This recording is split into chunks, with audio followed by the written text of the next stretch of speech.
You can now follow me on all my social media platforms to find out who my latest guest will be.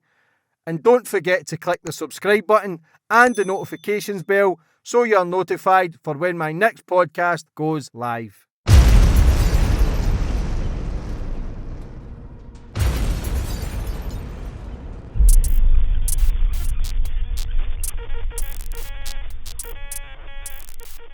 And boom, we're on. And today's guest, we've got Mike Codella. Mike, how are we? Good, how are you? Really good, thank you.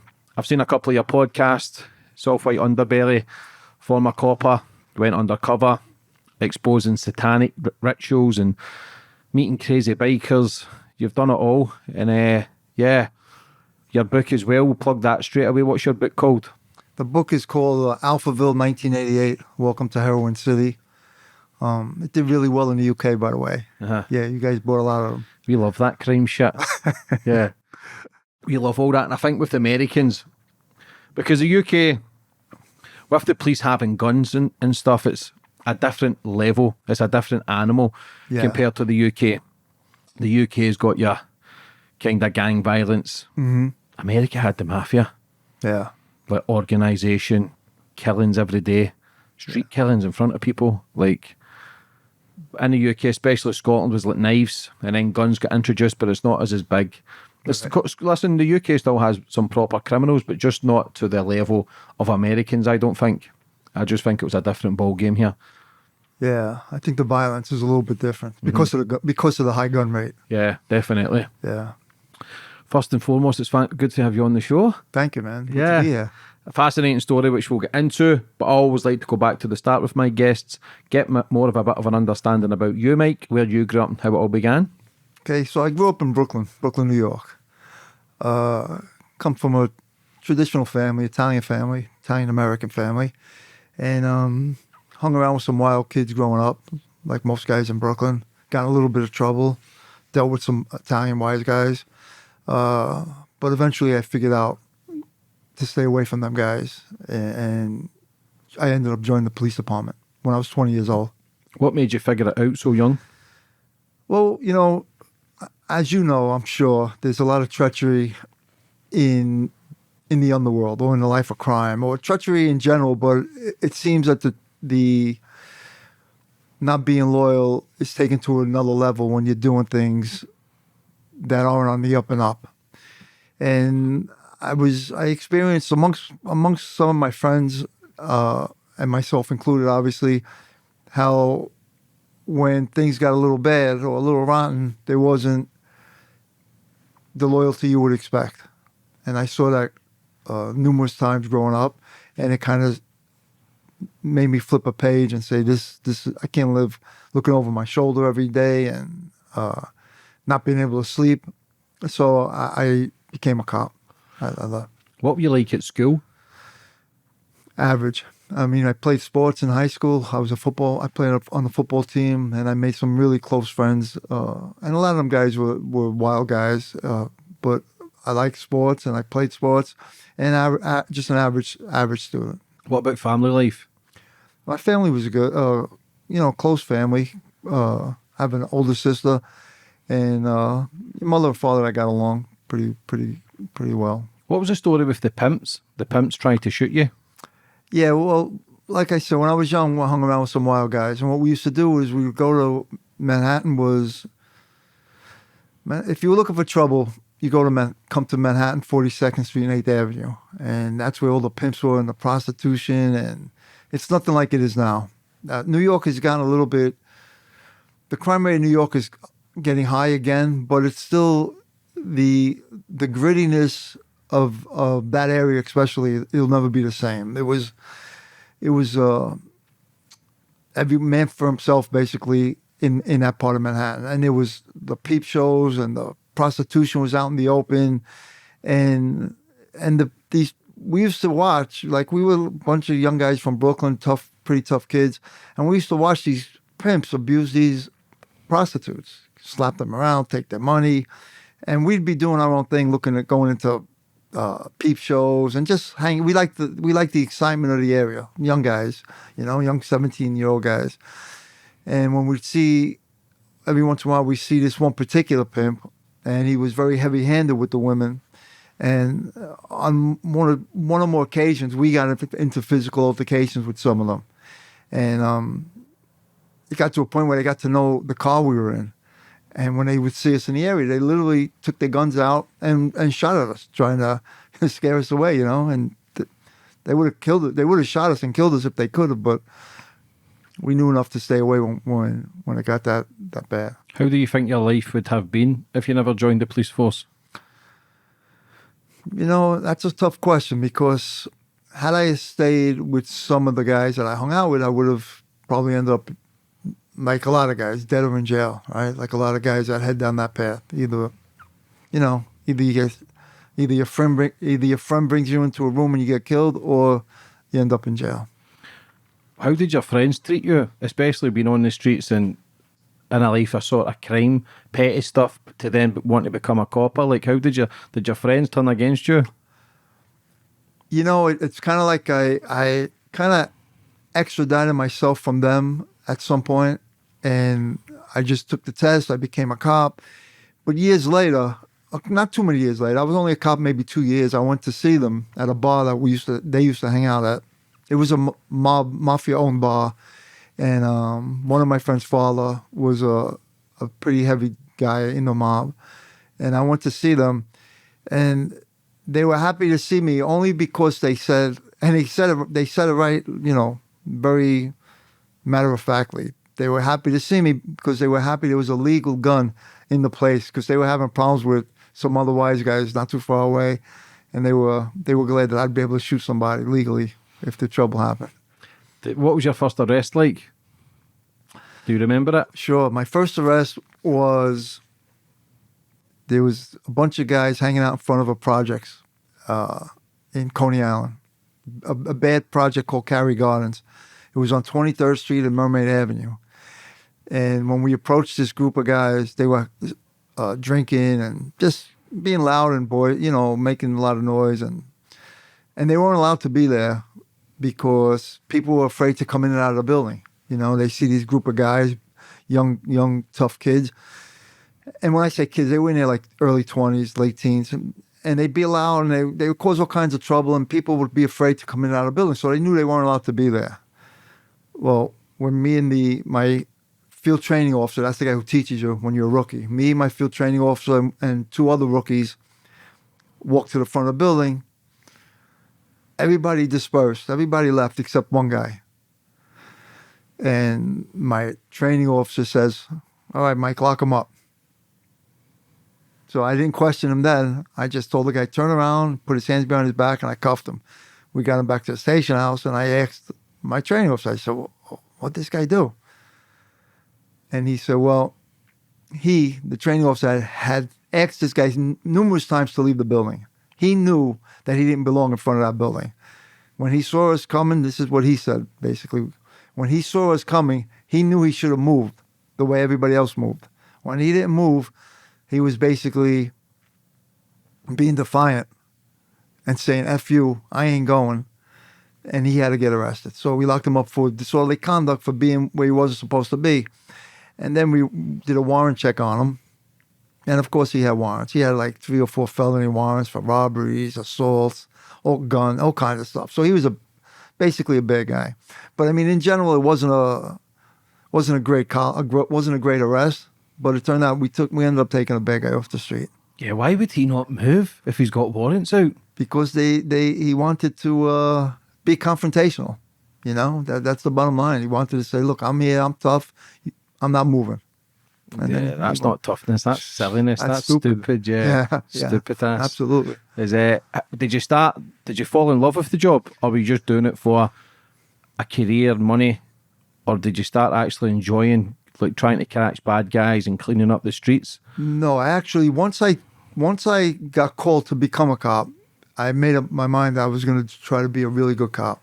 It was going to be more about money. It was going to be about being a good cop. And then once I got on the job, I did enjoy it. I liked cleaning up areas and taking bad guys off the street. And then I hooked up with my partner, who would end up being my partner for quite a few years. And he had the same outlook as me. You know, he was a tough kid, tough guy, and he felt the same way I did. Let's do this job, and let's do it right, not just for a paycheck. Can you pick your partners, or are they just given to you? Well, it depends, really. Sometimes when you're in uniform, you end up working with whoever, and eventually you might meet somebody you like working with, and you ask the captain or you ask your sergeant if you could keep us together. And what actually happened with him, we worked together in Coney Island for a short time, and then he transferred to Manhattan's Alphabet City, and he kept calling me up. He said, "Mike, you got to come down here. It's crazy down here. It's a whole different world. You got to come down here. We'll hook up. The sergeant will put us together. We'll make 1 million arrests." And that's what I did. I transferred to Manhattan, down in Lower East Side of Manhattan, Alphabet City, and we got put together to work together, and that's what we did. Because the streets of New York, 60s, 70s, 80s, 90s, it was probably then at its worst, the height of the madness. Like, did you realise how bad the streets were? Or did you not realise until you became a police officer that, because obviously if you're in a life of crime, your friends are doing petty crime, you don't notice it. The police are the enemy. You hate them because they're there to get you. But if you go to the other side, did you then see how bad and nasty the streets were? You know, it's just brought to another level. Like I said, we used to go to 42nd and 8th Avenue, which was a real gritty, a lot of, I hate to say low lives, but a lot of low life people would come and ply their trades there. So I've seen it, but when I became a cop, you see it on different levels. You know, when I went to Manhattan, when I came to Alphabet City, that was the heroin capital of the world, literally. Anyone in New York that wanted dope, they would go down to Manhattan, and Alphabet City had the best heroin, and people would come from other countries, and when they needed to get high, everybody gravitated towards that area because they knew that was the good dope, and they would get the better price there. And so when I seen what appears to be like everyday working people scoring heroin at 7 o'clock in the morning, and then you see crimes committed because people needed to get money to buy their heroin or their dope, or you see it at it's a whole different level. When did you start moving through the ranks in the police force? Yeah, so I worked in Alphabet City as a cop, as a uniform cop for a few years, and then I was put in a plainclothes unit. Me and my partner were both put in this unit. It was called Operation 8, and it was a federally funded unit that was specifically targeting 8 projects in Alphabet City, the 8 worst projects. So that was a plainclothes federally funded unit. So that was kind of financially it wasn't a promotion, but prestige-wise, it was probably one of the most elite units in the city. Even though there was only 4 cops and 1 sergeant, but we did really good work. And from there, working there for a few years, then I went to the DEA, Drug Enforcement Administration. Me and my partner went to the DEA, and there we did some really big cases. Like what? Well, we did a case down on the Lower East Side. That's actually how we got in there. So the DEA had done a case in Alphabet City, and the people they actually targeted, once they grabbed them, the U.S. attorney didn't prosecute them, so they were let back out. So the DEA still knew that this area had all these heroin dealers and big-time heroin dealers. I mean, you had like 18, 19-year-old kids driving around with Maserati, Lamborghini, and they back in the 80s, you couldn't lease a car.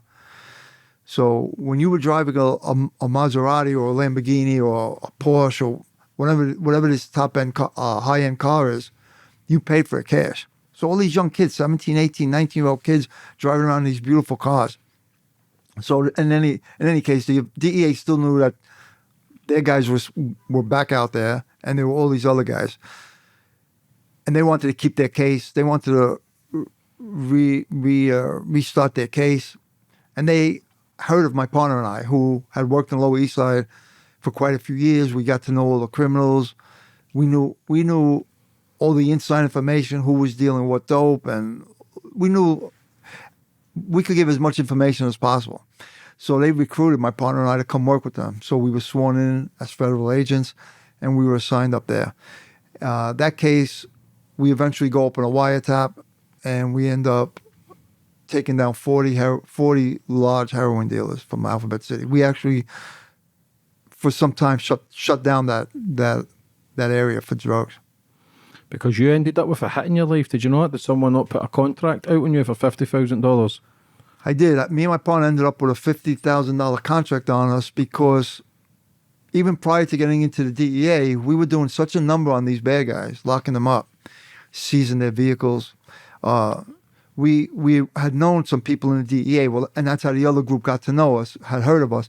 But we'd call up these agents and we'd say, this guy is driving this Lamborghini.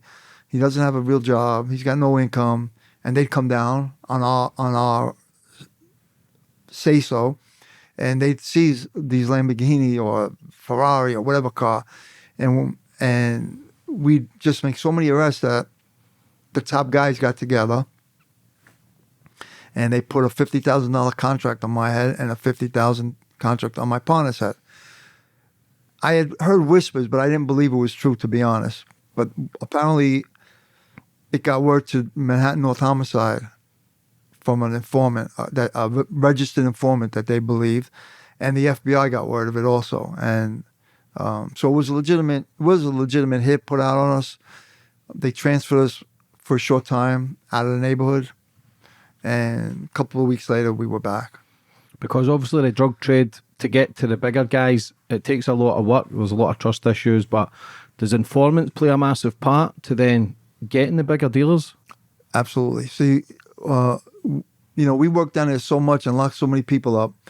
So many of the bad guys wanted to ingratiate themselves with us. They tell us stuff, and it was almost like everybody was talking about everybody. That's why earlier we were talking about loyalty. There was no loyalty amongst them. They would literally be in a room with somebody cutting a deal, and then they come out and tell us. And it wasn't, and a lot of times we didn't pay them, but just to be friendly with us, they would give us all this information. And they would even give us big houses or big locations, but we couldn't get there because it was kind of out of our jurisdiction. It was too far. That's why when the DEA came on board, that's how the case really took off. So you can work further out of your location? Sure, because it was a federal agency and they had jurisdiction throughout the country, basically. So see, when someone's been a snitch and, like you say, no loyalty, do you lose respect for them instantly? Because so-called gangsters, drug dealers, tough men, because through the years, the people who I've interviewed, especially the mafia guys, when they've done so many murders, 10, 20, 30, they do a deal and do 5 years. Like, for me, that's wrong. That's a serial killer. And I question the whole thing with it. Are these men really tough, or are the weakest of the weak to then want to run in big crowds, to carry guns, to hurt people, to destroy lives? But yet they portray an image of, it's a tough guy image. Because I used to gravitate towards that life. I used to think that was cool for many, many years, right up probably till 5-6 years ago. I thought, that's the life. You see the beautiful women, you see the nice car, the jewellery. Right. Like you say, it all gets repossessed with the proceeds of crime, no money. It's do you lose respect when you hear people actually turning on their own? You do. I do. I wouldn't. Obviously, you don't let them know that. Of course. But you do, because here you are trying to be this tough guy. And like you said, sometimes they and these guys were killers. They were. One of the guys that we targeted, he had eventually cooperated, and he admitted to killing 18 or 19 people. And he also confessed to making over $101,000 per day worth of heroin. But him and these other guys that we would deal with, they weren't as, it's easy for me to say, get arrested and do your time, because I'm not in that situation. So, like, I know people knock the guys that cooperate and rat and all that stuff. And, I can't do that, because I was never faced with, it's easy to say I could do 30 years. I would never rat. I'm not going to say that because I don't know where I would like to think I wouldn't rat, but who knows? I don't know. But these guys weren't even looking so much at that kind of hard time. The fact that they just didn't want to get arrested by us, and they would turn on turning on their best friends. We'd have situations literally where we'd be up on a roof landing, up on a roof. We'd literally have one informant coming in one door, talking to us, letting him go out the other door, and another guy coming in the other door. Like we had so many, and they knew, like I said, they all knew each other. It's really but then again, it's the life, right? It doesn't like you don't have to be a tough guy to pull a trigger and hit a guy in the back of the head with a bullet, right? You have to be a tough guy to face your problems every day and do what you have to do. Yeah, the working man. The working man, yeah. What about Frank Lucas? How big was he? Because obviously the movies portray him as Mr. Big. Did you ever come across him? No, he was before my time. Was he? Was he Yeah. 60s? He was 70s? 60s and 70s. I was in the early 80s. Because he was a snitch as well. Did he not turn on his own? Yeah. Or he was working with the cops? He was. So was Nicky Bonds. Yeah. Nicky Bonds, he says because they were screwing around with his old lady behind his back while he was in the joint. But who knows, right? But he was the biggest though, wasn't he? Yeah. Barnes. Nicky Bonds was, yeah. And he was a black man. Yeah. And he was the king of heroin. Yeah. Did you come across him? No, he was with him and Again, Lucas were the together. 60s, yeah. They were like this. Uh-huh. I think he turned Lucas on to being the guy he was. What do you see when you see the movies glorifying it? I don't know if those movies glorify them. Some of the movies, at parts, let's say Goodfellas, for example, it looks really It's a great movie. Great movie. Yeah. But you do see the end result because that's bottom line. That's the end result for all of them. Unless you, at least in my experience, these guys aren't smart enough to quit when they're ahead. Like I know these guys made millions of dollars, and we wouldn't have been able to lock them up if they were smart enough to quit. And they knew we were onto them, but I always said the only reason they get arrested is because they're greedy. Otherwise, they wouldn't be. Otherwise, they'd never go to jail. When did you start doing the undercover stuff? So I was in the DEA. We took that big case down. We locked up the 40 heroin dealers, and my chief at the time had asked me if there was a number of shootings in these different areas. One was in Coney Island, one was in Red Hook. And he'd asked me to target, I forgot which one we did first. I think I did Coney Island first. He asked me if I could target these particular guys. Not knowing I would go on the cover. He just said maybe you could watch them and see what they're doing. Because they were really big guys. One of them had shot an undercover cop. Shot an undercover cop. And they were well known in Coney Island. And I hadn't known who they were too. I knew their names. And I went. I got pictures of them, and basically what I did was doing surveillance of them wouldn't have accomplished much. So I basically wore soft, regular clothes.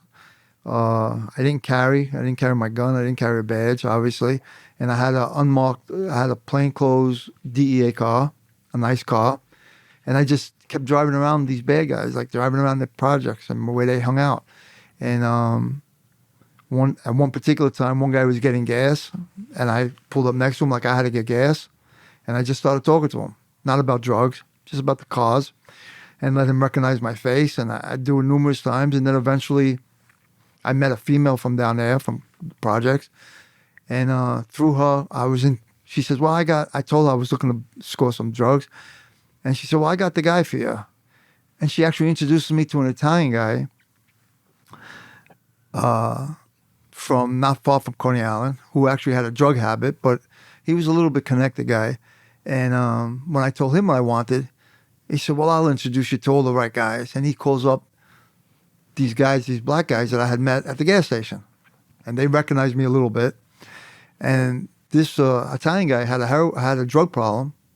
I think it was a cocaine, a crack addiction. And they knew he was scoring drugs all the time and getting high with right in front of them. So they figured, and he was connected. They figured if he's okay in this guy, meaning me, if he's saying this guy's all right, then he must be all right. And then I just started hanging out with them. And once I got involved with them, then I let the DEA supervisors know, look, now we could get a case going. And then we started doing surveillance, and we got a wiretap on them guys. How long do you go in a job like that for? That was probably about an 8-month operation. Did you change your identity, name, or anything? Obviously, you changed your name, but did you change your identity, or were you just going the way you were? Just, I was young. I was 20, what was I, 24, 25, maybe a little older, maybe 26. And like I said, I hung out with a T-shirt so they wouldn't see any wires, no guns, I'd go with sweatpants once in a while. I spend money with them, and they figured I was a connected guy, and they like me, I like them, and that's it. See, that always surprises me how, because listen, the coppers are always good at their job anyway, especially the undercover guys. I've spoken to enough now to realise but again, it's the sacrifice as well they need to do to go undercover, because a lot of the guys who I speak to who have went undercover lose themselves because they can't switch off. They take their work home, it's constant, not on edge, but you're living a different life. Did you feel that? I didn't hang out with them as well, probably as often as those guys. I mean, I hang out with them a couple hours a day. That's a lot though. Yeah, but I didn't get caught up in it. I knew what I was there for. I mean, the problem is, Could you switch off when you went home? Yeah, I could switch off without, it wasn't an issue. The problem is when it's time to arrest them, because we were talking about being a rat or being an informant. I didn't feel like a rat because that was my job. Obviously I wasn't an informant. I was a cop, but you still grow a little friendship. So in the back of, the thing I keep in the back of my head whenever I deal with these guys is, like, I've seen the damage drugs do to people and what it does to families. I grew up across the street from a heavy drug user, and she devoured her family just by her drug use. So I knew that even when I was young, I always realized the damage drugs do. And the accessibility is because of the drug dealers. So even though I'd become friends with them, I knew, like, in the back of my head, I would always say, these guys are really taking people's lives and screwing up families. And that's what I always kept in the head. So when it came time to arrest, I was like, sorry. Because I had a man on, he befriended a guy for nearly 1 year. And this guy was wanting to be the godfather to his son, and when he was getting baptized, and like, I think it hurt him, because I think the man ended up getting 18 years, but I think the betrayal of a best friend hurt him more than the actual 18 years. But obviously, it's to separate it. They're bad guys, they're destroying lives. Right. But sometimes, even men who I interview who've maybe been in prison for 20, 30 years, they befriend serial killers, madmen. They don't see the crimes they've done because they just see them as normal. So it's hard to then... I've not been in that position, so it's hard to judge. I can only judge it from actually speaking to people. Did they see you at court? Did you have to go, or did you sit behind a screen? No. So when they get arrested, the idea is, at least what I like to do, is to actually let them see me. But I didn't lock them all up, obviously.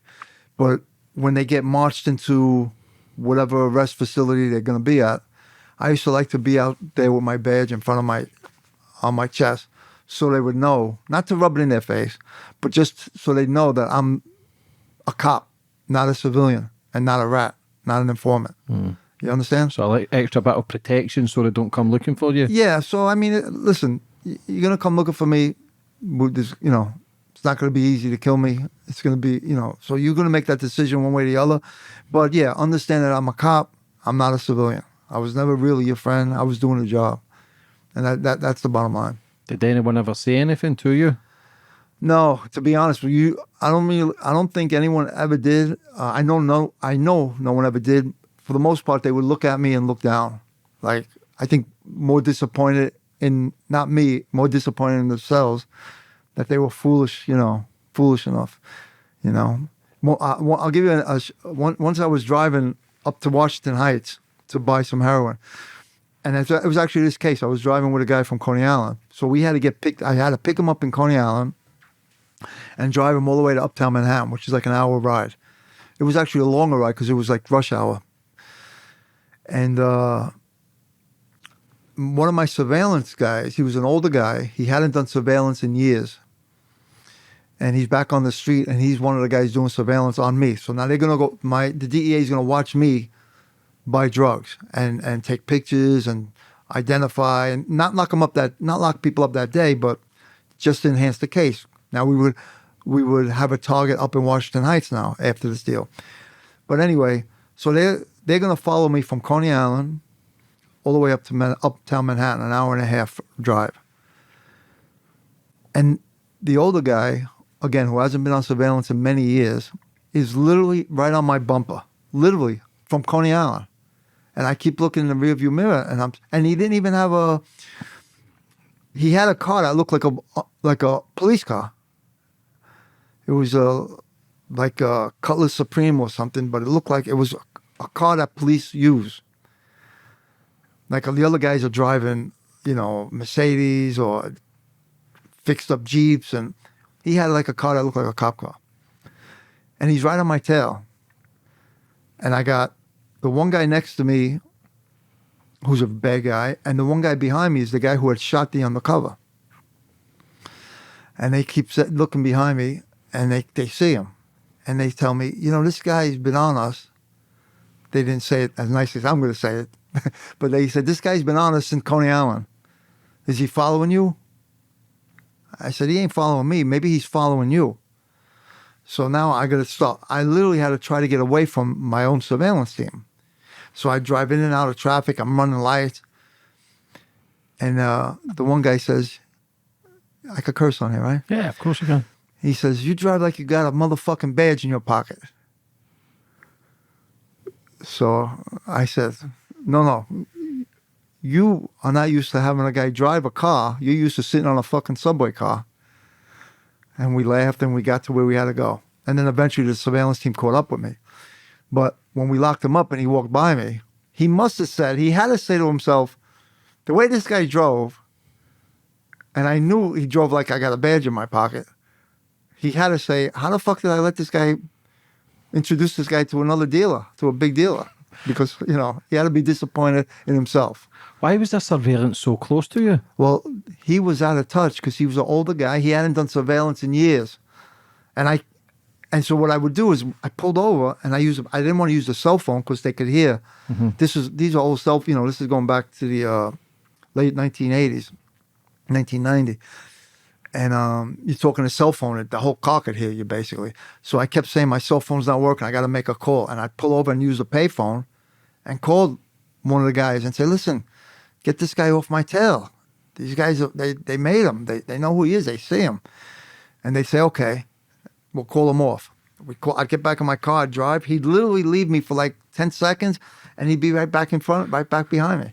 He almost got me killed. Yeah, he almost got me hurt. Yeah. Why did you not break cover then? Is that because of your personality because you've basically got someone behind you, you're driving like a copper, probably speaking like a copper some degree. Why did they not totally buy into that you were a police officer? Was that your personality to joke about it and kind of work your way around it? Well, I started driving crazy, like a cop, because I was trying to beat this guy behind me, get away from him. And they knew that. So that's why we laughed and he said, you drive like you got a badge in your pocket. Yeah, I'm trying, and they understood I was trying to get away from that guy. I think I just played it off good enough where they, if they were driving, trying to get away from this guy, what would they have done? The same thing, in and out of traffic, take a light or two. So I think they realized that I think they thought I was a bad guy and just looking not to get arrested. Was there any other times your cover was nearly blown? There were times when, so at one point we were doing a drug deal. I was buying drugs from a guy and the surveillance was taking pictures of him. Taking pictures of the drug deal, actually. And they had a really large camera, like a big scope camera. And they were actually not very close to us, but the guy I was buying the drugs from actually saw them. And what he did was, we didn't do the deal. He said something about the camera guy. He said, who are those guys that taking pictures of us? And I played stupid, of course, like I didn't know what he was talking about, and I didn't see anything. And then he just got in the car and took off. And he wouldn't return my beeps for some time. And I thought the case was done, right? Because why would you even want to risk, right, making a deal with a guy who somebody was taking pictures of, right? So it took quite a few days, maybe a week or so, before he finally answered my beep. And then he decided to meet me again and maybe do this drug deal. And then when I met him, I actually thought he was going to maybe try to kill me because that would be a saving grace for him if if there was a case going, which there was, that would have been the right thing to do to get the case over with. So I met him in a real destitute area. I had my surveillance guys way off because he couldn't. If he made surveillance again, obviously the case would be over. So there was very few people watching us. They were all really far away, and we eventually did the deal, and eventually took these guys down too. How long did you do it for, the undercover work? In general, Yeah. probably like 3 years, about 3 years. What did you enjoy most of being a police officer? Was that one of the best? Yeah, that was fun. I enjoyed that. I enjoyed working in that Operation 8 unit with my partner and a couple other guys. That we used to have a good time. But I think the undercover stuff was fun. Listen, there's corruption everywhere in life, but did you see much of it in the police force? No. With bad cops? No. Everybody. I get that. I get that question asked. No, it's really, and I'll tell you why. Probably it's the only reason I can think of why I didn't see it, because they knew that I wasn't a corrupt cop. So why would you do something? Why would you do something stupid in front of somebody who's going to call you out on it? So they would not do stuff in front of me. Whether they did it on their own, how would I know? So because, like you say, it's harder to just be a cop and try to catch the bad guys. Never mind having bad guys within the police. Do you know what I'm saying? It must be damaging, because in the UK there's a lot of corruption in every walks of life, but especially the police. You think it just makes you question everything, and who can you trust? You know? Yeah, absolutely. The guy Tiny, the biker man, who he was involved in the Satanic cult. How did you come across him? Yeah, so Tiny, it's a really crazy story. Actually, I'm trying to write a book on it. I am writing a book on it. I'm actually been contacted by some publishers and some agents, but it's a really incredible story. So I eventually went to the missing person squad after the DEA, which in New York is in a prestigious unit. It's actually, I was kind of being punished for being too wild in the streets. And I ended up in missing person for a little while. As a boss, I was a sergeant. At this point, I was a detective sergeant. Is that like a punishment then? Like then putting you into that division? It wouldn't be, nobody would call it a punishment. But it's like someone doing your job and then being put on the street to give out parking fines. Yeah, well, so... Is that a massive step down? It wasn't a step down financially, and rank-wise, I was already promoted to a detective sergeant. So I was a supervisor now. And they put me in this unit because it's not a lot of enforcement. You're not out there running around. There's a lot of paper. As a boss there, you got to sign a lot of paperwork, and you're really like tied behind a desk. Whereas I was a sergeant when I was in DEA and still doing undercover work, and then I get put here. So, I mean, because I wasn't doing what I loved and what I liked. I like putting handcuffs on people, and I like doing undercover work. Because I wasn't doing that, I felt it was a punishment. It was a very quiet place, which not for me really. But in any event, I get a call one day from a guy named Tiny who's in jail, Attica prison, and he was in jail for sexually abusing his infant daughter. Crazy, him and his wife. And the wife actually cooperated against him. But I'm sure she wasn't innocent, obviously. But she cooperated against him. So he's got information. He tells me this tale that he's got information on this missing kid, Eton Pates, from New York City. Eton Pates was probably one of the most intensified investigations ever. He was a little 6-year-old boy that went missing on his way to school. It was the first day ever he was going to school by himself. And the mother was actually watching him go to the school bus out her window from the second floor. It was in the Soho neighborhood of Manhattan. And she's watching him out her window. She turns around to attend to one of her other children for like a minute. And she comes back and he's gone. And she just assumes he went on the school bus. But he didn't go to school that day. He never made it to school. He was abducted. And that becomes like this intensified investigation. He was the first little boy ever to be put on a milk carton And years later, President Reagan made May 25th National Missing Children's Day on his behalf because of this kid. So there was thousands and thousands of reports done on this, investigation reports, interviews. And so anyway, this guy Tiny calls me, says he's got information on this case. And this is years later. I interviewed Tiny in like 1995, 96. Eton Pates was abducted in 1979. So between 1979 and 1995, 96, nothing happened. And then I get this call, and this guy Tiny has information. So Tiny was this 1% biker. And he was, according to him, he was contracted to secure these locations in New York State, these big mansions. And him and his biker gang would wear their colors, and they'd make sure nobody interfered with what was going on inside these mansions. And what was going on, according to him, was sex, drugs, and satanic cult shit going on, Rituals. basically. Yeah, rituals, right. And he was there securing the location with his gang members, with the biker gang.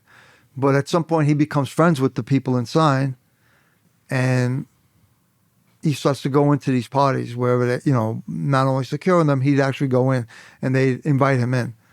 Well, at one of the parties, what he says was, he went into the mansion. Of course, there's the usual sex, drugs, and all that stuff going on. And some of the individuals are wearing these black robes.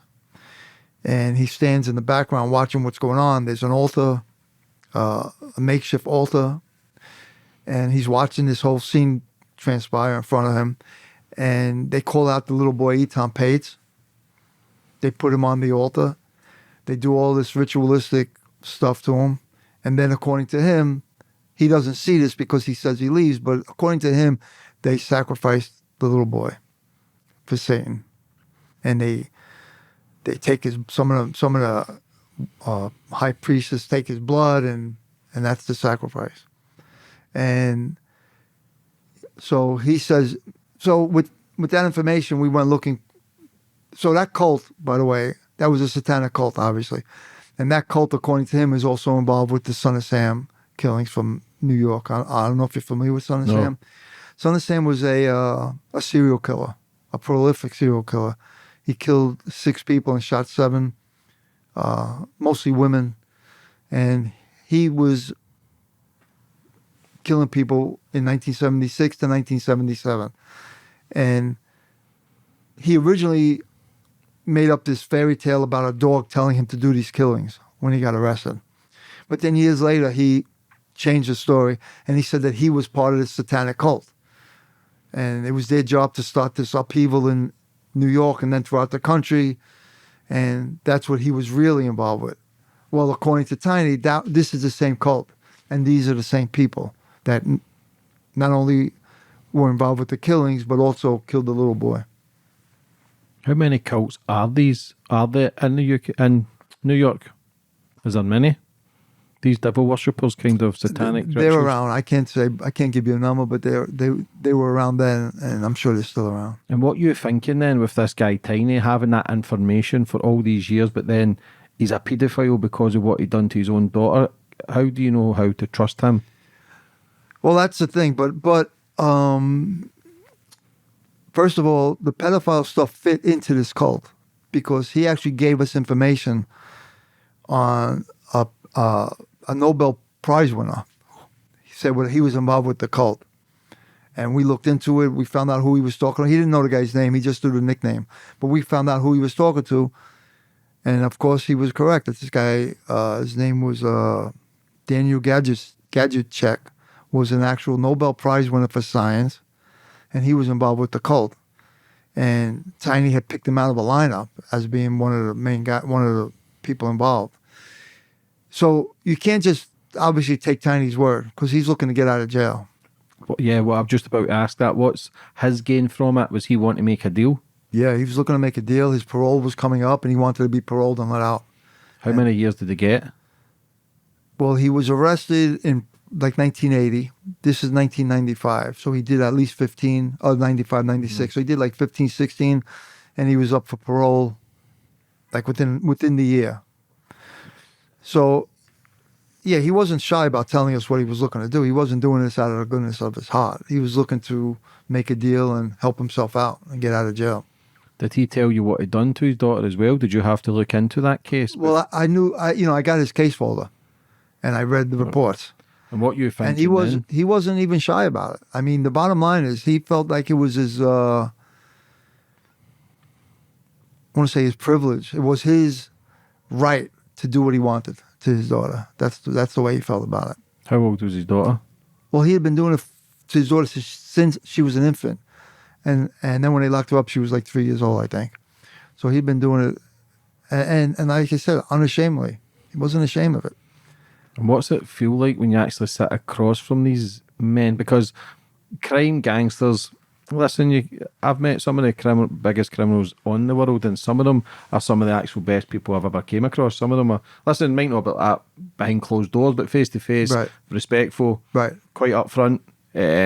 But these people, it's a different ballgame. This is the lowest of the low. This is the evil. This is devils themselves. Like, what was it like actually sitting across from someone like this? Well, that's the thing about this guy. So he was involved with this. He actually becomes a priest in the cult. So, but stepping back, he was evil. Like the minute he walked in the room, the interview room is a small room, you could feel the evil walk in the room with him. You know, I've been asked who was the worst guy you ever spoke to, or it was him, evil-wise. There wasn't a good thing about this guy. And like I said, he wasn't apologetic for doing that to his daughter. And who knew how many other kids he had done it to without being arrested. Did you ask that question? If he'd done it to other people? Mm-hmm. I don't remember, to be honest, I don't remember asking that question. So the bottom line with this was, that whole situation was, I couldn't let him sense the disgust and disdain I had for him, because then he'd probably shut down, So, and at times you have to almost play along as if you, for lack of a better term, as if you agree with what he did, or as if it's not a big deal. This way he feels comfortable. He's speaking to somebody that thinks along the same lines as he does. So, and again, that pedophilia stuff fit right in with this cult, because that's what they were, they were, a lot of them were, when they'd have these parties, that's what they were doing. This is a place where they could get together and do the unspeakable, and nobody would talk about it because they were all in it together, basically. What was this cult? So the cult was called the Process Church of the Final Judgment. And the guy who started it was from the UK. He was from England. He was actually born in Saigon, I believe. But he grew up in England, and his name is Robert de Grimston. And he was actually involved with L. Ron Hubbard originally, with the Scientology. And he ends up stealing L. Ron Hubbard's girlfriend or wife and marrying her. And they start their own cult. And what sort of things are they doing in this cult? Their whole... there were a lot of celebrities that were involved with this cult, maybe not like 100% in, but a lot of people, back when he started the cult, it was in the 60s, 70s, and it was that flower power, love, peace, and all of that. And he appealed, not the pedophilia part, and not that part, but the entitlement and all of that, like the larger picture appealed to a lot of these celebrities. And they say that some of the Rolling Stones went and visited this guy and were involved. Charlie Manson went there, like his cult, when they were in Los Angeles or in California. So he had this, Robert de Grimston had this appeal, and people liked him. It was a new thing for them. Is this like selling your soul for fortune and fame sort of things, to do these bad stuff and you'll reap the rewards for materialism? And later on, when the cult gets bigger, yeah, that's like these parties. That's what that was about, yeah. Because a lot of people don't think this stuff exists. Yeah. You look at these people, you can tell with the hand signals and what they do. covering their eyes and certain signals that they make with their hand gestures. A lot of these powerful families, like even celebrities such as Jay-Z, Beyonce, they've been doing it for years right in front of people. It's in plain sight, basically. Yes. And you can go down the conspiracy route. But like what R. Kelly, P. Diddy, all these fucking crazy parties that these have, these freak-offs, everyone drugged up and videos getting done. That's to hold a power over these people. This is the work of the devil himself. Absolutely. And, you know, this guy Tiny, when we were talking to him, this was back in, like I said, 95, 96. It was before first of all, he had no access to the internet being in Attica. And he'd already been in for 15 years, right? He had told us all about this stuff. He had told us, like, my initial interview with him, I spoke to him over the phone several times after this, but my initial interview with him, he was telling me about he was hard to keep on track because he was all over the place. He was telling me about the Bilderberg Group. I didn't even know what that was, right? And how they controlled all the money and all the wealth and all these people involved. He was telling us about the grove where I can never remember. Bohemian Grove. The Bohemian Grove. The burning of the owl, the cross. Right. He was telling, and that I had never heard of this. This was all really foreign to me. And he, like I said, and then he was telling us about the hand signals. He was telling us, you know, they have to let you know that they're involved. They have to give a clue. They have to tell you for their magic or whatever terminology he used for it to work. They have to tell you. And, you know, all that stuff was interesting, but it wasn't what I was there for. You know, I was there to try to solve a case, but it was stuff I never forgot. I wrote it down. I remembered it, a lot of it. You know, people, like you said, they don't believe it's real. You know, even like fooling around with stuff that's satanic, they don't get it. It's like there's no fooling around. You're either, you know, you get involved and you get involved, and that's it. Mm-hmm. And like you said, the people that in my opinion, my personal opinion is, especially after dealing with this guy Tiny for such a long time, so many interviews, my personal opinion is they do sell their soul. One way or the other, they figure it out. They get told to do this, they do it, and that brings them the wealth. But you see the destruction, and like you say, that says it's in plain sight. They don't care about the hand signals, the 666, the hand gestures, the number 13, 33rd degree Masons. And listen, there's Masons, a lot of cops are Masons, especially in the UK. Not necessarily everybody's bad that they're Masons and in a sort of club where they can help each other, but there's different levels to it. And I'm not just saying it's Masons, but if you've got these, I'm not saying they're all satanic, this and that, but we're at a stage now in life with the internet, it opens up a lot of eyes. Listen, there's a lot of bullshit out there as well, but you look into it, and once you go down that rabbit hole, it's hard not to stop when you're looking at adrenochrome, when you're looking at babies and rituals and sacrifices. Right. You look at the album covers from the Beatles, they're holding a baby that's all cut and head off, and that ain't normal. No. That ain't, and this is way back in the 60s. Right. So how long's it been going on? And when you look at all these superstars, they've all got their eyes covered. Well, one eye covered in their albums. Crazy. Their music's all about satanic rituals. They're talking about killings. They're talking about sex, drink, drugs.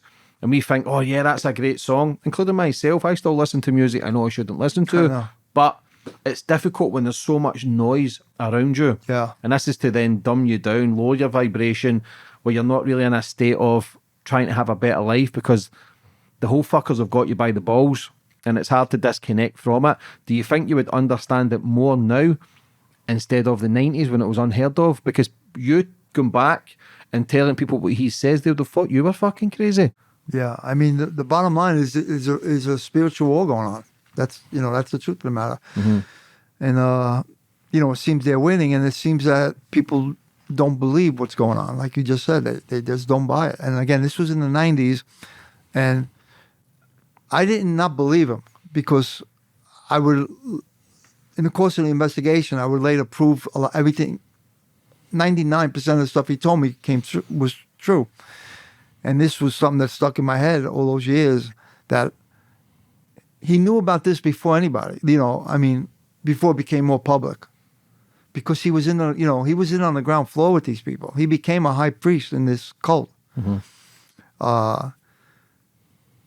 You know, if he was around today, he's not around today. But if he was around today and I had the opportunity to talk to him, I would love to go back and interview him about all of this stuff. Mm-hmm. And I'm sure he'd be able to give me names of people that were maybe nobodies then that are somebody now. Even in that sort of lifestyle, there's not many come forward. And if they do come forward, they're dead. Right. You look at your John Lennons, Right. shot not far from here. Right. Gandhi, Malcolm X, people who want to create change by having a voice without destruction, like all these wars and destruction, over 10,000 wars. Why is there wars? Why is people killing each other? Right. When you actually break it down, you realise it's not just the Bilderbergs, you've got the Rothschilds, you've got BlackRock, all these big companies who control the media, control the funding. People want wars because it's then money for the guns and weapons and the drug trade, the gold trade, the oil trade. It's all money. It's all greed. These people don't see human beings. We're peasants. Right. The innocent kids who die all over the world. And listen, UK and America has invaded so many countries. That's why we're disliked as well. Because it's not... And listen, I've had friends and family members who've died at war who I love. I would never shoot down any veteran or any soldier because they've just bought into that lifestyle. Same as the police force or anything. They think they're doing it for the right reasons. But when you actually break it down, I've spoke to enough veterans now to understand the pain that they've went through. Losing limbs, being shot in the head. A good friend of mine, Toby, who's paralysed from the neck down. And in their minds, they're doing it for the right reasons. But then when you come back, like men have come back from Afghanistan and, Right. and they're questioning, why the fuck are we there? Crazy. Weapons of mass destructions, and there was no weapons there, so why was over 1 million Iraqis killed? Like, Right. I'm never shoot down, like I say, any soldier because they believe they're doing it for their honour, their Absolutely. country, and I respect that. Me too. And I tried to join the Marines when I was 18, so my life would have been a different course. But when you actually question it, it breaks my heart to see innocent kids losing their lives, coming back here, and they struggle with PTSD, they're homeless, and yet no one gives a fuck. Right. And that's the sad thing, because if we being played, can you imagine all these vaccines and poisons in our foods, poisons in the sky? You've got everybody working 9 to 5, rushing, going through a system. Can you imagine if people actually, it was all a lie and they were trying to harm us? Can you imagine they were trying to poison us? Can you imagine they were injecting us with Right. poison? And I'm not a doctor or a scientist, so I'm not saying to everybody listen to what No, of I'm course. saying. Just question what I'm saying, but just try and look into it yourself. You talk about chemtrails, you talk about these rituals and all these superstars, and we shouldn't idolise anyone. We Right. idolise these people and put them on a pedestal, but you actually break it all down. They're more fucked up than anyone. And that's when you question, and sometimes you can go down. Like, I don't know, I don't understand yet why the fuck I know all this. Like, I could scare the shit out of people with the information that I've been given or the books that I've read, but I could be wrong as well. Right. And I don't want to question, I don't want people to be scared, because there was a time in my life drinking drugs felt right for me. I loved cocaine, I loved alcohol, I thought it was a normal lifestyle. When I actually look back, I realised how vulnerable I was, how scared I was, how weak I was. It's just now I've started questioning everything, and I think, fuckers, that everything's more glorified, but it's just, and I wouldn't say it's a sad state of affairs, but life is beautiful.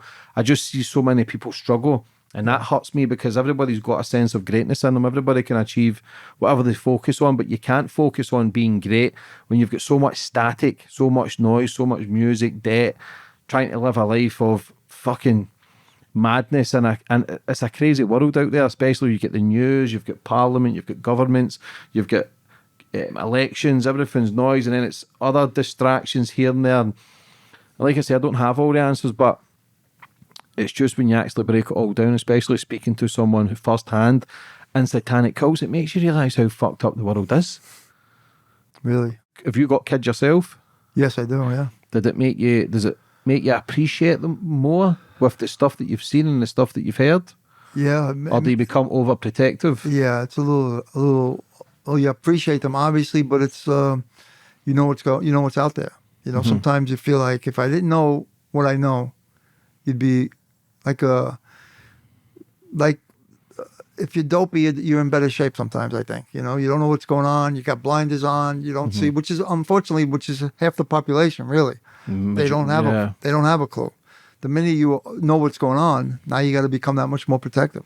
Do you ever get envious of the person just going through the motions with the blinkers on, not realising what's going on? Because I look at people, they're maybe in the bar, a couple of beers, watching the sports, go home, work their 9 to 5, and kind of do the same routine. Like me, I'm fucking questioning everything. Yeah. I've got to look at stuff that's in my food, that's in the water. And I'm thinking, am I just becoming paranoid? Am I becoming such a fucking Fruit Loop that it's me that's in the wrong? Do you know what? You've got to question your own No, I sanity. get it, man. I get it. I mean, that's what I, to be honest, that's how I am. I question everything, you know? Yeah. But at least we're not unaware. I feel like it's better to be aware than be caught unaware. You know, I'd rather have the a heads up or a head start than not know what's going on. But whoever's operating this system, they're 100 years ahead. So whatever we think we're catching up to, they're already planned our Yes. next move. So that's the scary thing. Absolutely. And so it's okay that we catching up, internet, this and that, but what if they got planned? Yeah. And listen, I listen to Alex Jones sometimes, and he's called out so much that's actually happened 10, 20 years ahead of its time. And Who? now Alex Jones. Yeah. And now he was talking about fucking UFO invasions, that it's know. all machinery and I wouldn't say actors, but it's just all to get a one world government and take away the money, and everything's chipped and microchipped, and Yeah. can we ever be free? But I don't think we're free because technology. I think your mobile phone has got everything. It's got Everything. all your photos, videos.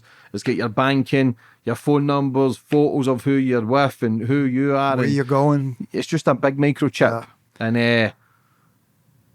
it's not that I want to be off grid, because I like to be in the hustle. I like to speak to like men like yourself and other people, and I love New York, and like it's like I contradict myself. One day I want guess we all do, to right? live away and off grid and fucking grow my own fruit and veg. The next day I want to be hustling. I want to be in the mix. I want to hear these crazy stories. Yeah. And it's just that, I guess, just as long as I'm not hurting anyone, as long as people aren't, if you're doing okay in life and you're not hurting anyone, Right. you're doing okay. Whatever happened to Tiny? What was his outcome? Yeah, so the outcome with the case, with what the outcome with the information was that the police department cut me down and told me after quite a while of investigating, a lot of things he told me came true. He would say, "Go look at this, go find this, and you'll see." And a lot of it came true. And when I was ready to go up to see David Berkowitz, the son of Sam Killer, they had been telling me little by little to stop the investigation. And then when Why?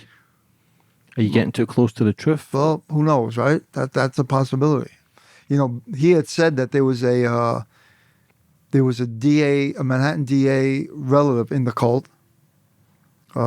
He had said that all the people involved were elitists, for lack of a better term. They all had money. They were all important people. And they cut me down. They told me to, you know, the thing about the kid. So I'll just backtrack a little bit. So the Eton Pates, there was no activity in that case. Then in like, I don't know, 2015 or so, or maybe a little earlier, there was an arrest made. A guy came forward. A guy who worked near where Eton went to school was going to school that you know, right by his house, basically. He said that he actually took Eton, killed him, and put him in the garbage. The body was never recovered. But the guy who said that had a history of mental problems. They arrested him. They prosecuted him. The first trial was a hung jury, meaning they couldn't make a decision. Then they retried him and they convicted him.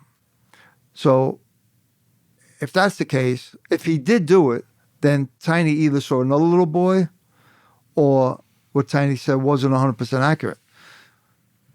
But that's if you think that this guy actually did it. If you don't think he did it, because like I said, he had a history of severe mental issues. And the first jury didn't believe that he did it. So if you believe he didn't do it, then Tiny's information, even on the kid, is factual. What happens to Tiny eventually is, well, I'll tell you, it's kind of a strange thing. So a few years later, I get reassigned to what they call the Secret Service Task Force. And it's a task force with FBI agents, Secret Service agents, DEA, I think, was in it. And I had a few cops of mine, and I was a supervisor. And there's a call, they call for backup. They needed somebody, I think, to go into an apartment with an undercover guy, with not an agent, with a civilian, to buy some, I think, maybe counterfeit money. I don't remember exactly what. I shoot over there to give them a hand, and I get in the back of one of the agent's cars. this was no protection. This was no president protection. This was investigation, part of the Secret Service. I get in the back of the agent's car, and the person sitting next to me is Tiny. It was a few years later, and I turned and I look at, and it's Tiny. It's like 5 years later.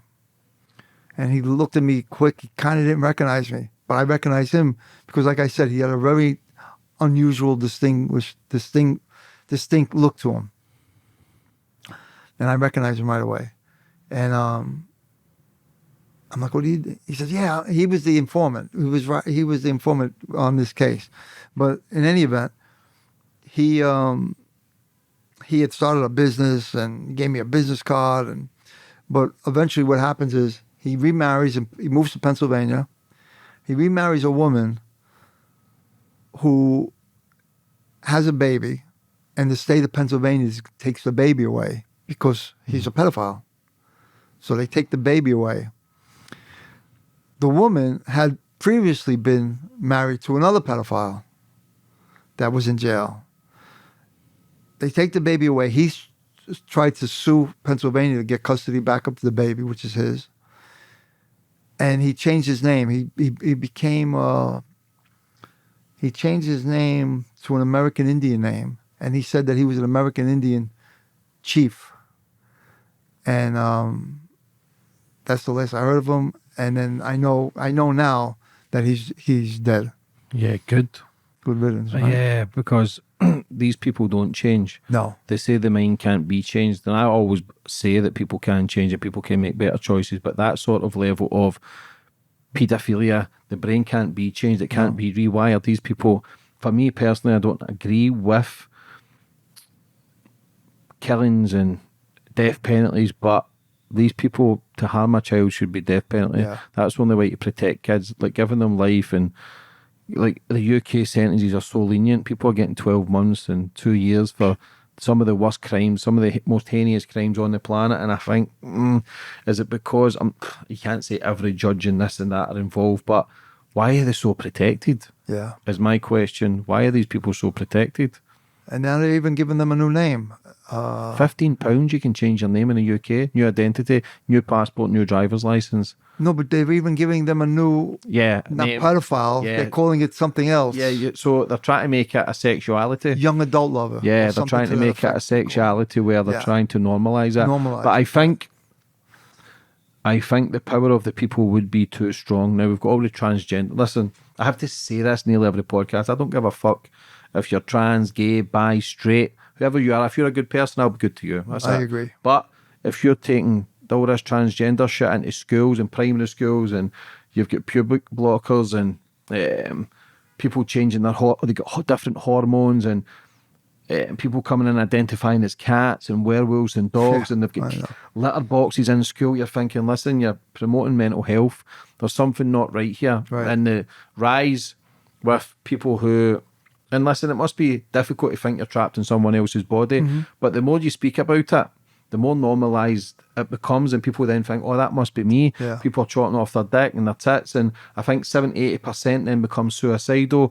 Like, be who you want to be, experiment when you're 18 plus, Right. do what you want to do, but if you're 10, 11, they're giving them sort of medication to then stop their hormones growing, and that's just wrong to me. And you speak out against it, and all of a sudden you're a bad guy, you're this, you're that. I don't give a fuck. I'm as a father, I will always speak the way I see the world. I'm not always right. Maybe that's the way it should be. Maybe we should be cutting about in rainbow dresses and bringing it in schools. Grown-ass men doing the toilet next to fucking young girls. Like, if I seen a man get into the toilet with my daughter, that man's coming out with no fucking teeth. I don't give a fuck if I go to prison. My job is to provide and protect. Yes. Yep. I should be doing everything in my power to protect my family, and it just doesn't sit right how they can normalise it. These grown men are in gyms, and they're getting into females' changing rooms, and it's psychotic, but it's the people behind it who are normalising it. And that scares the shit out of me. Yeah. And America's bad for it just as bad as the UK. The West is kind of on par of, it's in turmoil, because if it doesn't get sorted within the next couple of years, I believe there's going to be so much uproar that there's going to be civil wars, there's going to be destruction, and that's like we were saying earlier, the spiritual war. Yeah. It's a good and evil, you know? So after Tiny then, did that play in your mind, the stuff that he was telling you, or is it just another job where you just kind of move on with it? Because how can you forget that sort of stuff that he says? At the time, I had to move on. Really, the police department, shut me down. I eventually tried to do some stuff with it on my own. Private? Yeah, but you can't get to where you got to go. You need to be a cop or have cops do it for you, and I couldn't. I had no one. Does that make you question it then? All those years as a police officer, done everything, willing to die for the badge, to then kind of getting shut down when you're getting close to the truths of a lot of dark stuff? I don't question what I did. I know the people I put away and the people my partner and I put away and the DEA, and we put really, really bad people away. We saved a lot of, listen, like I said, those drugs, somebody's taking those drugs and somebody's dying from them. Families are being ruined. So I know I saved a lot of people. I saved a lot of families. So no, it doesn't question. I think the higher ups, there might be something, but that they'll have to live with that. Do you ever watch the Charlie Manson interviews? Have you ever watched his interviews? Yeah, sure, absolutely. Because when he talks about like weather control, when he talks about some mad stuff that is interesting and relevant to this day about governments and the water's been poisoned. Like, he did have a lot of fucking. Not saying he was a fucking good man, but No. I don't think he ever killed anyone, did he? Well, his people did. Yeah, the women did. Yeah. He never though. No, him physically. I don't And think, everyone else got released except him. no. Yeah. Because I know people said, but it was swastika, but I think that was a sign of peace. He was saying. No, I don't know. I thought it was. But yeah, no, because that's the peace sign. That's a peace sign apparently. In Buddhism, so it is. But he was fucking crazy. I don't know if he was getting injections or whatever, but his eyes were evil. He was evil. But he did speak, and you think, why? But again, But now they're saying the government gave him LSD. yeah, They just, yeah. Maybe. yeah. But again, who can you trust? Yeah. Who can you trust? Who the fuck can you trust? And Yeah. do you know what I'm saying? I'm not sticking up for this man, but when you see some of his interviews, you think, fucking hell, he's spot on there. But again, are these people so psychotic that they play this card as well, like it's some sort of cover up? Right. Do you know what I'm saying? Yep. So there was never, is that case, when that man got guilty for that young boy, was that case closed? Yes. Do you also question, though, that this man with mental health, Yeah. throw him under the bus, everyone else gets away free? Absolutely. Did you question that also? Yeah. Yeah. Or even if it wasn't an intentional issue, I still question if he's the guy who did it. I don't personally. Look, I'm not going to question the work of the detectives, but I'm not so sure he did it. And again, he was found. They couldn't come to a conclusion the first trial.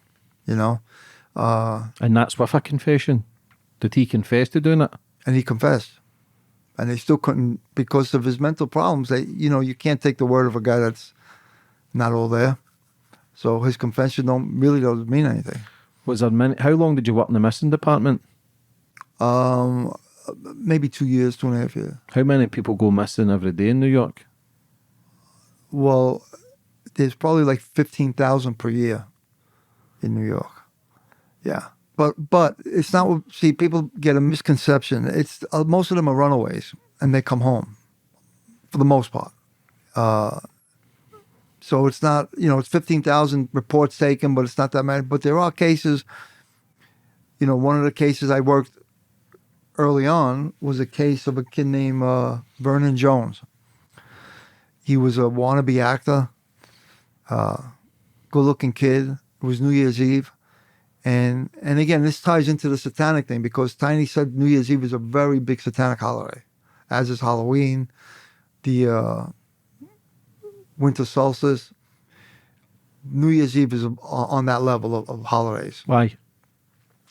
New Year's Eve, it's when supposedly you just, according to the cult issue, you let yourself go and you let yourself be free that night and you do whatever you want. It's like a free reign basically. Like a fucking day off to do what you want? Yeah. You could be as evil as you want.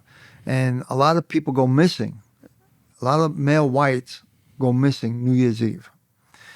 And this kid Vernon Jones, he was partying with three other people down on the Lower East Side. in a nice apartment though, not by the projects, off the projects. And apparently he got sick from being high and he threw up. Two of the people that he was with went right across the street to get paper towels. And I walked it numerous times. It takes not even 3 minutes. First of all, it was like 3 in the morning or 2 in the morning. It's a very small block to cross. It's not like a big Manhattan Avenue. It's a very small, destitute block. Across the street, and there's a all-night store, bodega, right across the street. Like I said, 3 minutes. Two of the people went out. They got paper towels. When they came back, he was gone. Never heard of again. All kinds of searches, all kinds of investigations. Nothing. But again, that was New Year's Eve. A couple of years earlier, actually like 15 years earlier, a guy named Sam Todd, he was a divinity school student. Went out, was at a party with his brother, had some drinks. He wanted to show his brother that he wasn't drunk. They went outside. This was only like a mile away from this spot. He did a little run to the corner. The brother went inside. He never came back. He disappeared. New Year's Eve. So New Year's Eve is a crazy part of the year. But again, a lot of people go missing. They're not really missing people. These are two cases that Never came back. Never came back. Yeah, New Year's Eve, Christmas, people go out for 2-3 days, like you say. But now, the human trafficking trade Right. is the biggest trade, even bigger than drugs now. Yes. Because you're not just renting these kids out for as prostitution, well, rape, but you're also got harvesting their organs, and it's so luxury that the trade is just, people don't understand it. People don't understand how dark and deep it is, and it's just, it's hard to fathom like, what these kids actually have to go through. Yeah. I've interviewed people who exposed it, who went and go, some SAS men in the UK went to go to like Thailand and China, and it's dark, especially as a father. It's dark, and it plays in your mind, and you think, shit, man, like what these people actually have to go through, and how these people can be so evil to do that. Like it's not normal. It's evil.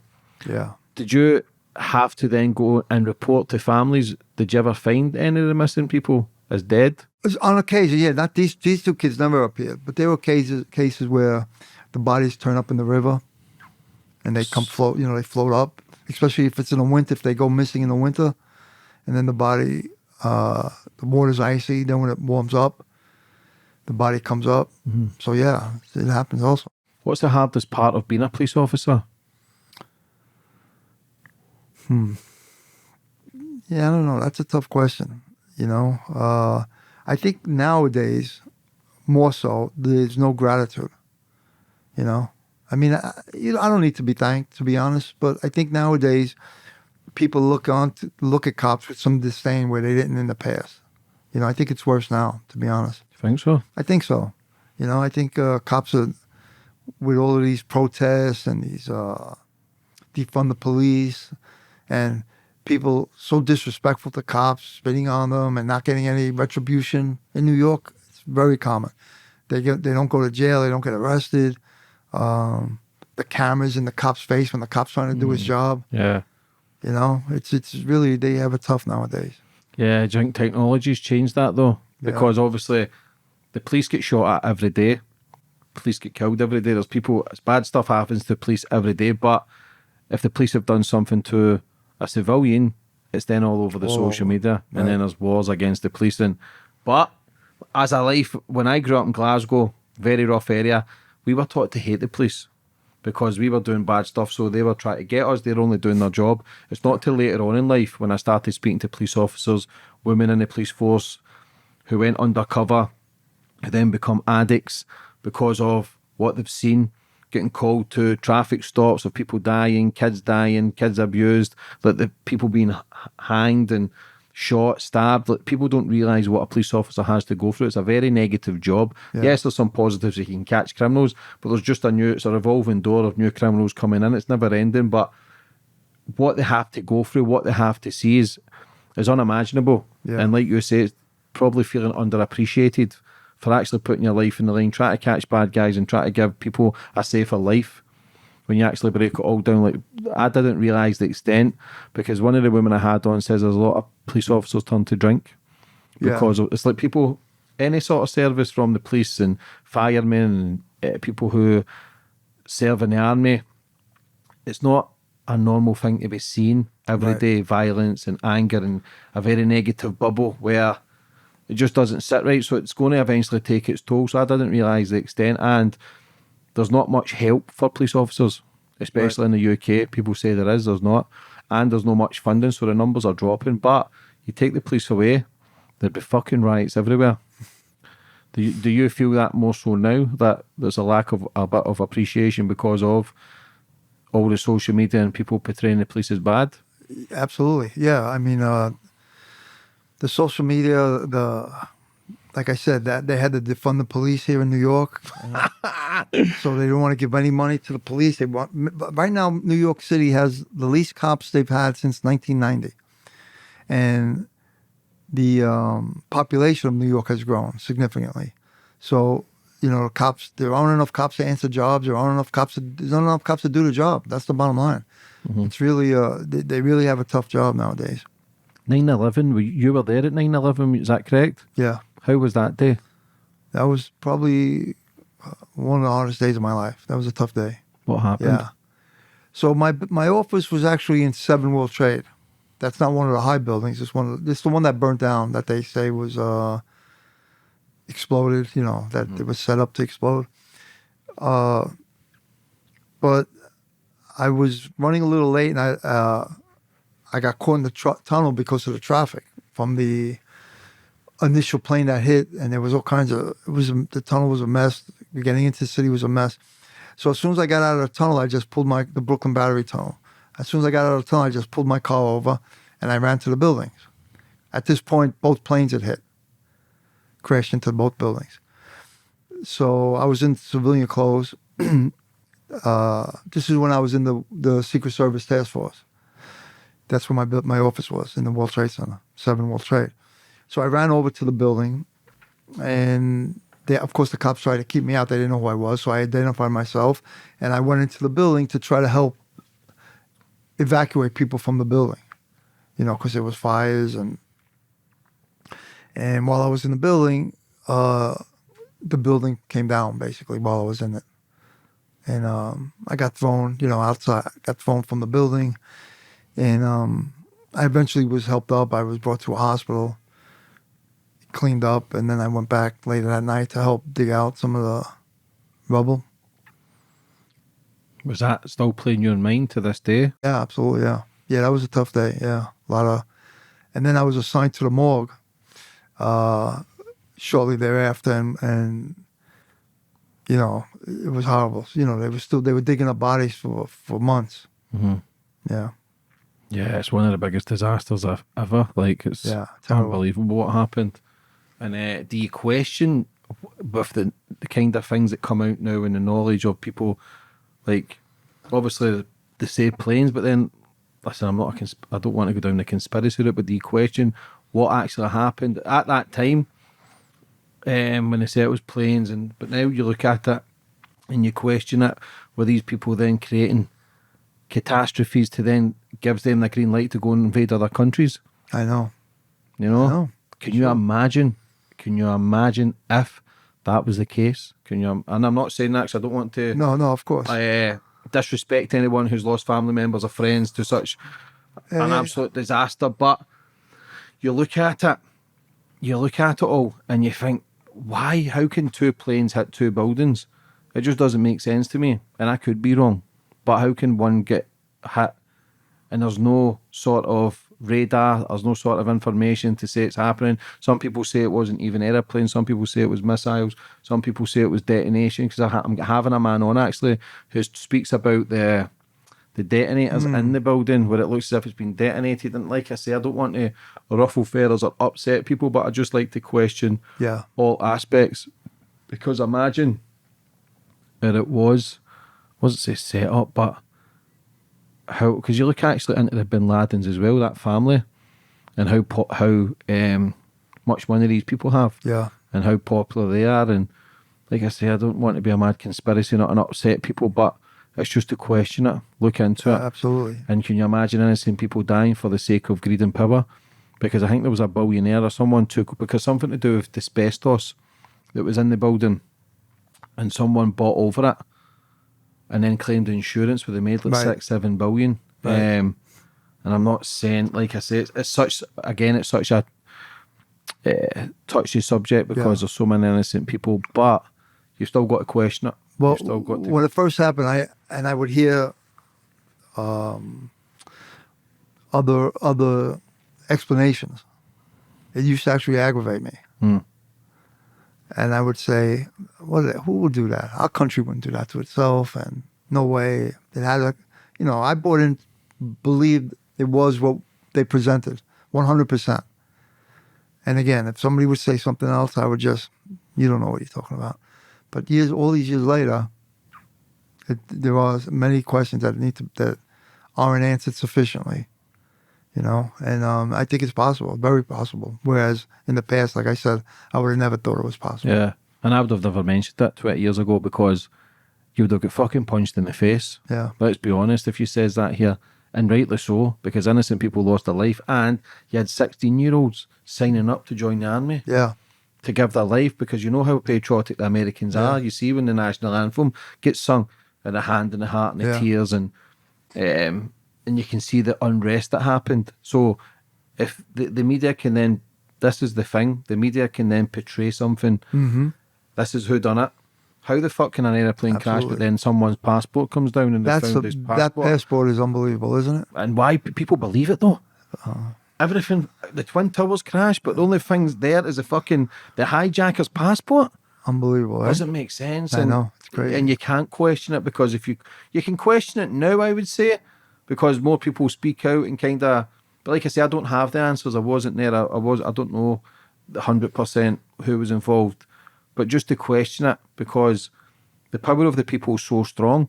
The power of people can create change. Yeah. Like people do hit the streets, but sometimes it's just not enough. But you keep creating enough noise, change does happen. And are these people so wicked that would do such things? But you go back in time, is it the Gulf of Tonkin, when the ships that says they were being shot at, Right. and then created another war.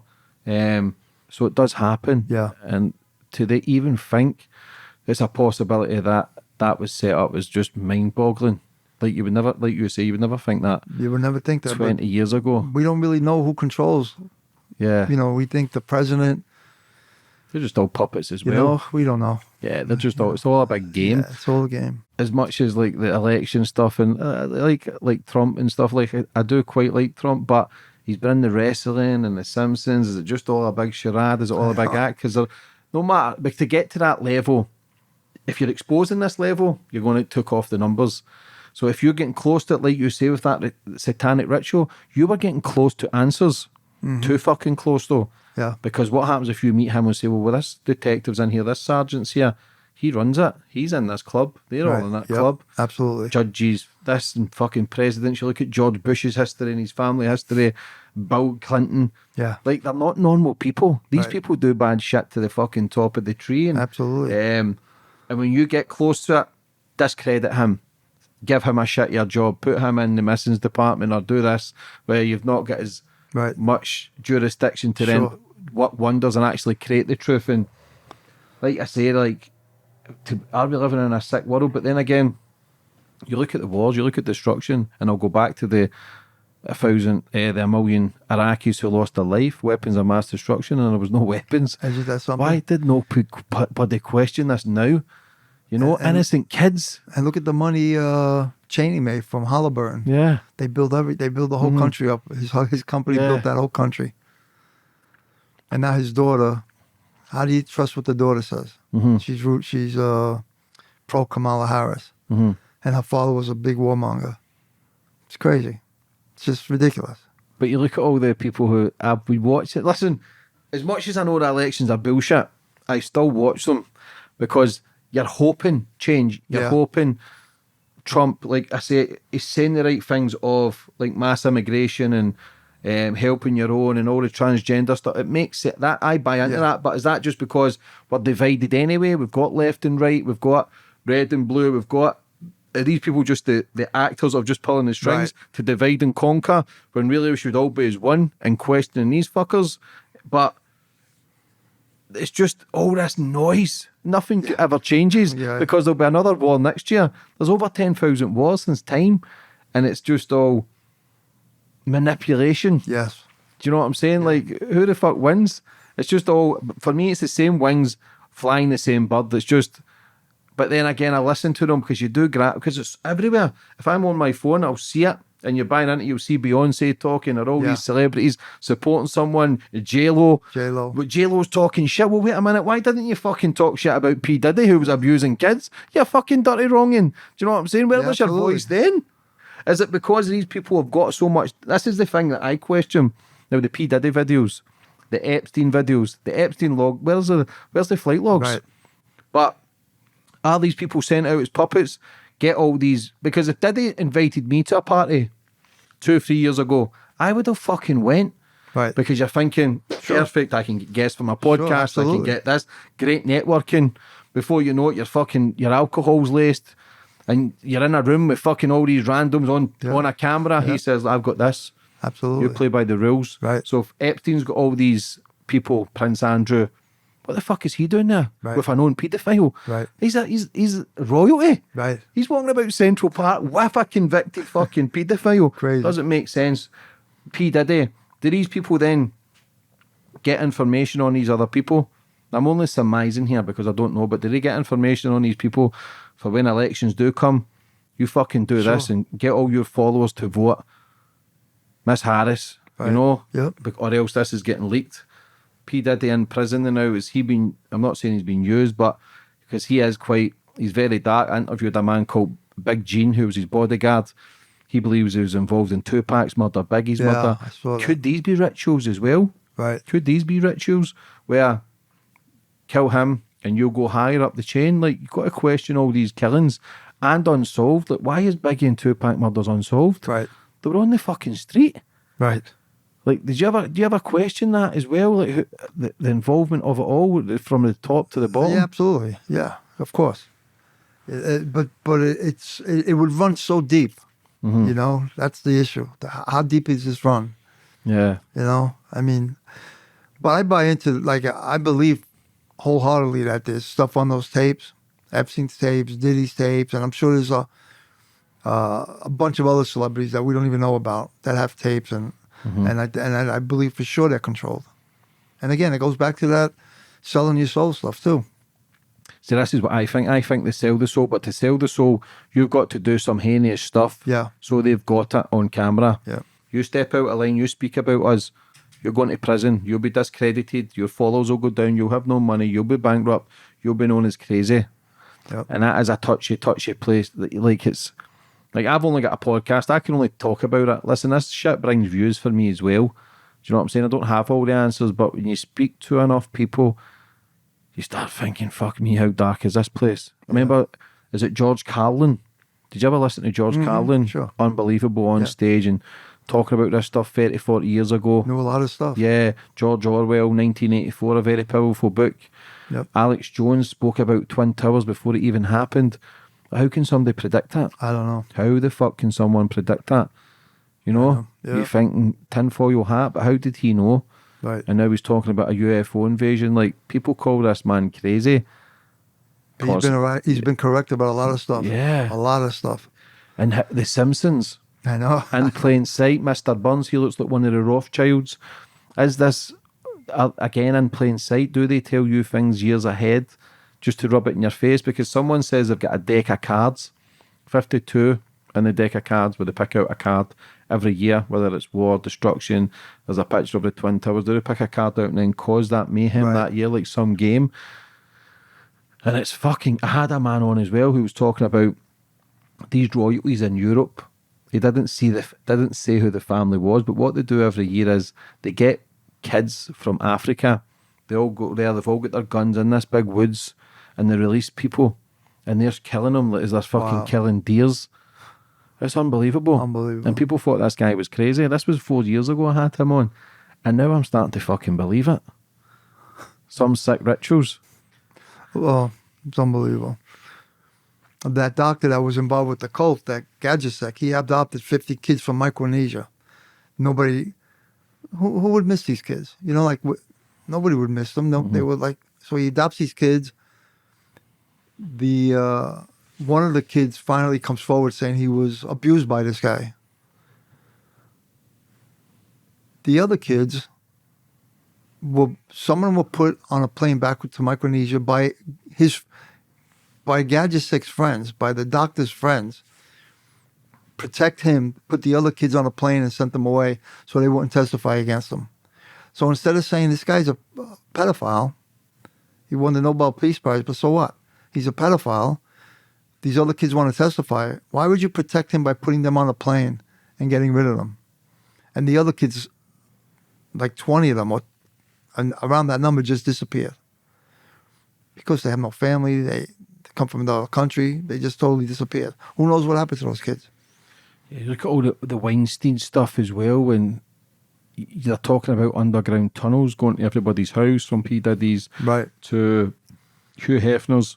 Listen, I understand if celebrities are partying and maybe they're going and sleeping with a woman with a Playboy mansion. Listen, I don't give a fuck if you're having orgies and getting coked up and thinking you're having a time of your life. Good on you. Yeah. It's when kids are involved. Yeah. You look at the videos of Justin Bieber, you look at the videos of well, Usher, 13, 14, you're coming to stay with me for 48 hours. For me, that ain't fucking normal. No. As a man, that is just uncomfortable behaviour. And there was a young girl, Davy Chase, I think she was 13, and Diddy was saying, are you coming to the after party? And he's loving it and joking. Like, the signs were there. Yeah. The signs were there, but why are they getting away with it so long? What have they done to then be thrown under the bus? Because you look at your R. Kelly's here, there was footage of him peeing on a 13 or 14-year-old, but yet it was untouched for 10, 15 years. And where are their parents? What are their parents getting out of this? Mm-hmm. Right? They're getting either money or fame for the kid. Yeah. It's the same as the Michael Jackson stuff now. I've always loved Michael Jackson, I've got to be honest. And there's never any smoke without fire. But why would you want to share a room with kids? Right. Like, Right. you've got to fucking question it, no matter how big a celebrity he is. Would you go and like again though, this is the thing, because of his status, and as an adult you can be starstruck. It's Michael Jackson. How would you act around him if he says, oh, I want your kids to stay over? Well, these parents are doing it willingly. Right. You've got to question it. Oh, nah, it's a bit fucking weird. But because of that icon status, people are not thinking of it. They're just thinking it's fucking Michael Jackson. Right. But I understand his house. His bedroom is different from everyone's bedroom. We've got a bed. He's got up and down stairs. And I would hate to think, because he was never convicted, but it doesn't mean either it was... But again, he had a very childlike mind. But I remember the interview he done with Oprah Winfrey, or maybe the guy from London, when he was laughing that they were sharing each other's bed, and I thought, it's just fucking strange. Do these people, this is what I question as well, are these people born bad, or do they then become into this industry where things around them are normalised and then they become bad? Because how the fuck can everybody in that industry be paedophiles? Right. It ain't fucking normal. Like, I think listen, one or two, you're going to get them everywhere in life. I think there's 1 in 30. But are these people then, do they sell their soul that much and they're in these cults and at these meetings or whatever it is, and they're seeing all this stuff, it just becomes normal to them? That's what I think, actually. Yeah. Do you think so? I think they have the such a tunnel vision of being rich and famous that they get caught up, and then they see it around them, and it becomes part of their norm, and they just feel this is normal for this position, for what I want to do, and I have to do this, and I'll do it. And they'll do whatever it takes to stay at the top, because even Michael Jackson, even when you look at Elvis, listen, back then it was accepted, marrying 14-year-olds, 15-year-olds, it was accepted then. It is a different way of living then, but Elvis was still 27, 28 when his wife was 14. It's still fucking paedophilia, no matter what way you look at it. It's a kid.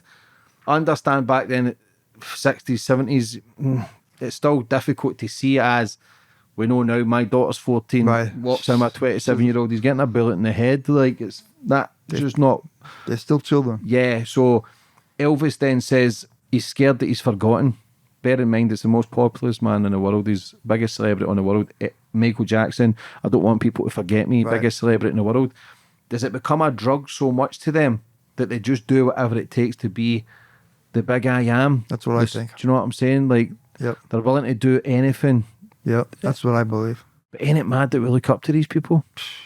Kids. Isn't it unbelievable? Fucking How many followers they have on Instagram? 200 million, 300 million. She's known for a porno. She is known That's for all a sex tape. No talent. Crazy. Sex tape. But Unbelievable. these people want these people idolized. Did you see what she dressed up for Halloween? No. Like a reptilian. Oh, yeah. And have you seen the thing about the panda now? Where people are dressed up as pandas because No. the panda eyes. Oh, the eyes. Yeah, sure. There's something to do with the panda eyes. Yeah. It's some sort of ritual that they're doing with kids. Yeah, because it breaks the blood vessels, I think, Mm-hmm. when they're under stress. Yeah. Yeah. Crazy. Do you miss the old life? Do you miss being a cop? Yeah, I do. I miss chasing the getting involved with the bad guys and stuff. I do. What age are you now, Mike? 62. Yeah, you look fucking great though. Are you still feeling good? Yeah. I own a Brazilian Jiu-Jitsu academy. Yeah. So I train with the young guys every day and I feel good. Did you ever shoot anyone? No. Never? How so? You know, to be honest, I could have shot many people, you know.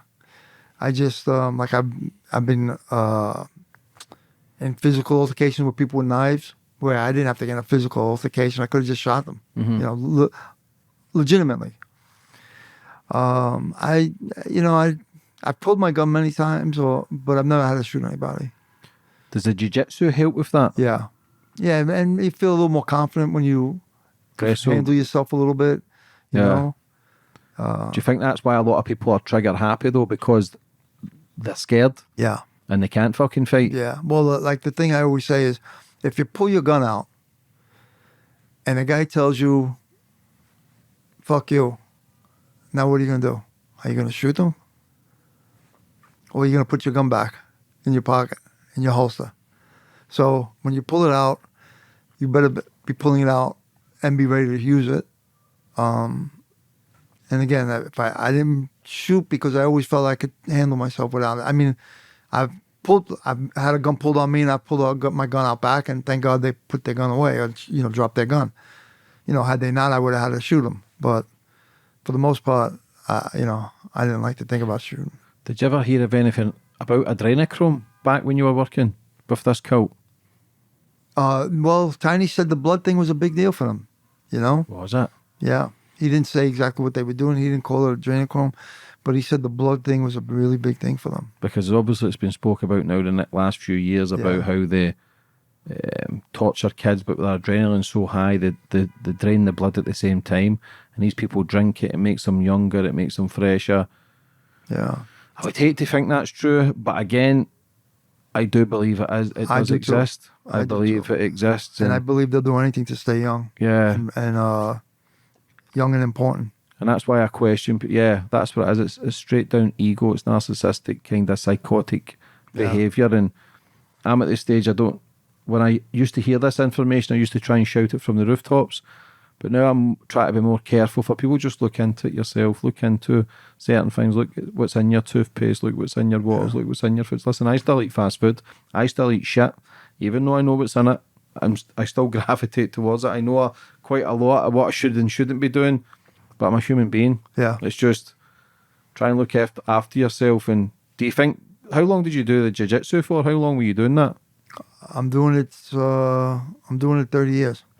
Do you think that's kept you sane in an insane world? Yeah, I think so. I mean, yeah, it's a physical sport, and it keeps you sane, and you know, keeps you grounded. You can't lie on the on the mats. Mm-hmm. You're either good or you're not good. You either train hard or you don't. So I think it keeps you honest. Ain't it mad how every man thinks they can fight until you actually come up against someone who can? Because it is funny. I done some jiu-jitsu in a place in Glasgow called the Grip House, and I was always a loud man. I used to go to drink alcohol and in the pubs, and I thought, yeah, I'm fucking. But then I went in there, and it fucking humbled me because I realised I ain't as tough as I thought I was, and I certainly can't fucking fight until you start going through the motions and learning how to kick and learning the technique to punch and learning to be calmer. Yeah. And you learn a lot about yourself. That's why I believe every kid every boy should do combat sports, whether that's jiu-jitsu, judo, Right. boxing, just some sort of grappling, just to kind of, Yeah. I think it calms you down. I think it gives you an inner confidence where you don't need to be that clown. Exactly. Obviously, we know now the loudest man is the weakest man, and you really find out yourself, especially when I started doing the boxing, Yeah. and you get punched in the nose, and you realise, shit, Yeah. I ain't fucking, And you start getting tired. yeah, I ain't that after 20 seconds. My father used to say, fatigue makes cowards out of everybody. Mm-hmm.